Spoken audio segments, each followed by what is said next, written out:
Rossiyadan chiqib ketish nazoratga olina boshladi.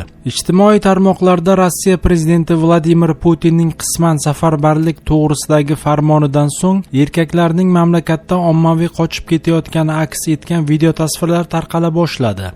Shu sababli Moskva aeroportlarida sayohat qilishni istagan erkak yo'lovchilarni tekshirish boshlangan.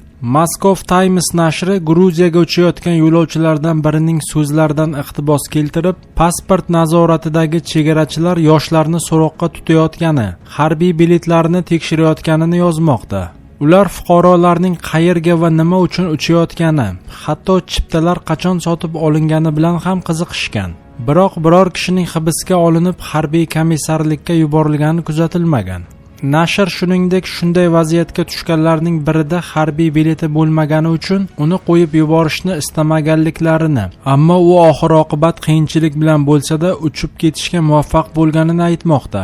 Chorshanba kuni ruslar keyingi bir necha kun uchun Dubay, Yerevan, Ostona va Istanbulga barcha mavjud aviachiptalarni sotib olishgan. Talab 10-15 barobargacha.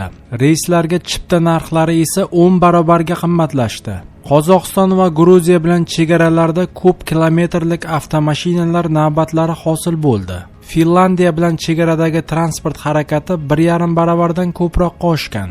Rossiya prezidenti ma'muriyatidagi manbalar urushga safarbarlik sabab mamlakatdan chet elga sayohat cheklovlari joriy etilishini istisno etmayapti.